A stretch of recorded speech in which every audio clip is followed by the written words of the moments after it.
राहुल गांधी जिस तरीके से मेहनत कर रहे हैं, जिस तरीके से सोनिया जी मेहनत कर रही हैं, जिस तरीके से प्रियंका मेहनत कर रही हैं, हम प्रियंका को राहुल की तरह फ्रंट पर क्यों नहीं देखते? वो राज्यों में बिजी हैं, वो नेशनल पॉलिटिक्स में क्यों नहीं दिखाई देती बहुत ज्यादा? आपको नहीं लगता जो 2024 की जंग बहुत बड़ी है, इसमें सबको झोंक दिया जाना चाहिए, जितनी ताकत है लगा दी जानी चाहिए? मेरे ख्याल से मैं ये तो नहीं कहूँगा कि आपको सूचना नहीं होगी, लेकिन शायद सवाल के लिए आपने मुझसे पूछ लिया है।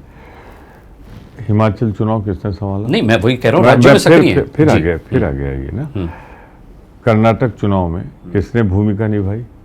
आज भी मध्य प्रदेश छत्तीसगढ़ में कौन जा रहा है, राजस्थान कौन हो गया है? तो अगर इसे राष्ट्रीय भूमिका नहीं कहते हैं तो फिर क्या ये क्षेत्रीय भूमिका? ठीक बात है। जैसे हम भारत जोड़ो यात्रा की बात कर रहे थे, मैंने सुना है कि राहुल जी उसका पार्ट 2 भी लेकर आ सकते हैं और ला रहे हैं। आपको नहीं लगता कि जिस तरीके से बीजेपी ने कांग्रेस मुक्त भारत का संकल्प लिया है, उसके बाद जरूरत भारत को जोड़ने की नहीं है, भारत से कांग्रेस को जोड़ने की है ज्यादा?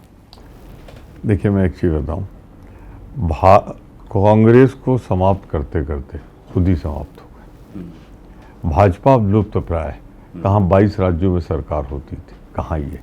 और आज के हालात में मैं सिर्फ इतना कह सकता हूँ और बहुत साफ कहना चाहूँगा, अगर आप मुझसे कहें पॉलिटिकल भाषा में कहो तो भाजपा जा रही है, इंडिया आ रही है। जनता ने मन बना लिया है, इंतज़ार है चुनाव की तारीख का, चुनाव की घड़ी का, और हम कह सकते हैं कि चुनाव का परिणाम सबको मालूम है।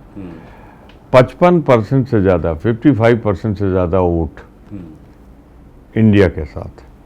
और ये कहना कि भाजपा खिलाफ लड़ रहे हैं, अरे एक गठबंधन हमारा है, एक गठबंधन भाजपा का है, और उसमें उनका गठबंधन तो बहुत पुराना है। आज तक भाजपा अपने बूते पे जीत ही नहीं पाई। जब गठबंधन से लड़ती है तो गठबंधन आप बिल्कुल ठीक कह रहे हैं सर, लेकिन आपको नहीं लगता कांग्रेस भारतीय जनता पार्टी से बहुत बड़ी सरकार रही है और आज उसको अलायंस की जरूरत है, क्षेत्रीय पार्टी की जरूरत पड़ रही है? कब नहीं थी? देखिए, अलायंस समय के अनुसार, आवश्यकता के अनुसार, मुद्दों के अनुसार होता है। आज फिर मैं कह दूं, जब हम एक लोकतांत्रिक सरकार से नहीं लड़ रहे हैं, लोकतंत्र का ताना बाना पहनकर जो हिटलरशाही कर रही हो, प्रेस की गिरफ्तारी आज ही की है, मैं आपसे कहना चाहता हूँ अभी हुई, वो क्या संविधान बचाने वाला कदम है? तो आज जिस तरीके से आप देखें ना, पार्लियामेंट के अंदर माइक बंद हो जाता है। मणिपुर, 2 एक नाम और हैं, उनके विषय में चर्चा नहीं करने देते। तो ये लोकतंत्र है। तो आज संविधान बचाने के लिए हम निकले हैं, लोकतंत्र बचाने के लिए निकले हैं। उसके लिए अगर कहीं को कुर्बानी देनी पड़ेगी तो हम देंगे, लेकिन इंडिया गठबंधन रहेगा, मिलकर चुनाव लड़ेगा, देश का संविधान बचाने के लिए लड़ेगा, देश को बचाने। अरे क्या, आज एक उनके एमएलए रहे हैं, पदाधिकारी हैं बड़े, क्या बयान है उनका कि अगर उनका मंत्री कहता है कि वेस्ट उत्तर प्रदेश बनना चाहिए, पश्चिमांचल बनना चाहिए, तो कहते हैं अगर बन गया तो मिनी पाकिस्तान बन जाएगा। ये क्या भाषा है? अब तो मोदी जी जब कर्नाटक में बोलेंगे कि बटन दबाने के पहले भाजपा कमल वाली जय बजरंग बली बोलना, तो क्या ये भारत के प्रधानमंत्री जिस पर कभी तो सर नतीजा आ तो गया।